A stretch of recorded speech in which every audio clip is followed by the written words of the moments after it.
who's in charge of awarding the contracts for, say, voting machines, that, as found in a couple of states, the contracts that were given for the voting machines are often overpaid to people who turn out to be pretty nefarious people for voting machines that don't even meet the current regulations to be qualified to win the bid, but they will pay 4 times the amount of a qualified voting machine company because this particular company is owned by a whole bunch of people who are just in jail for fraud.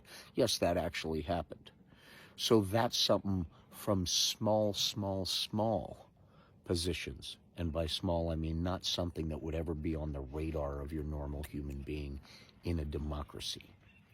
But if you're looking at the big picture and you're looking at the importance of every single puzzle piece, how easy would it be to have someone in that position who verifies the validity of the qualifications of the contract and then sells it to their boss under that sales pitch of fact, that isn't fact.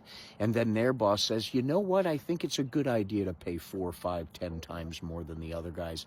And I'll take your word for it that these voting machines are really, really good and can't be hacked on our next election. That's very, very important in 2026, because that's where the House of Representatives actually will be able to take the power away from the president, which could be why he's trying to gerrymander Texas into 5 more Republican seats, which is why, of course, Gavin Newsom turned around and said, okay, if you do that, we can do the same thing in California and make it 8.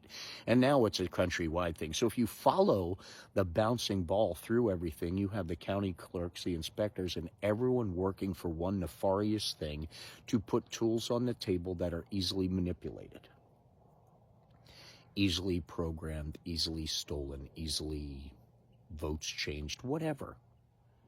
When you're looking at compartmentalizing each piece in the cog of the wheel, just like building a sports team, all your opponents really suck against left-handed pitchers, so you find the best left-handed pitcher you could possibly find. You pay them whatever it takes to get them on there, and then you find a couple good Grand Slam artists, and you dominate. That's what you do.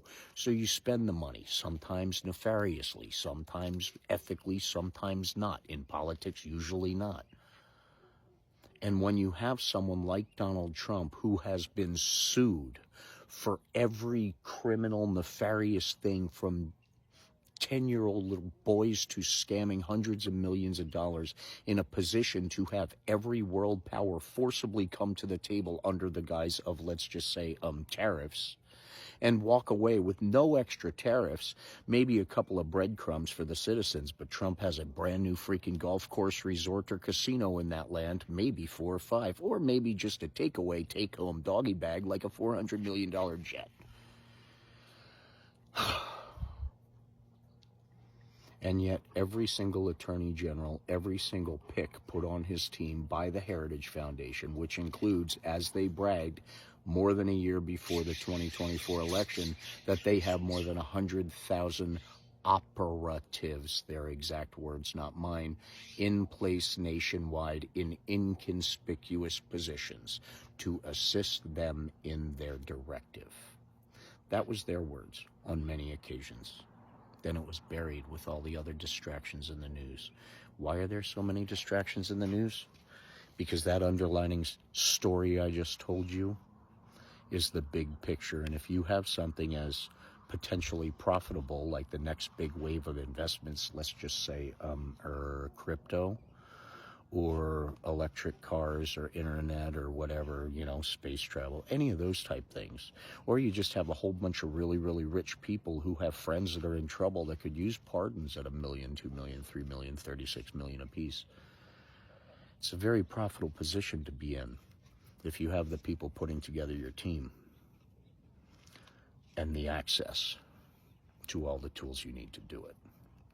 But the one thing all of those tools can't control is the 99% that sees through their bullshit.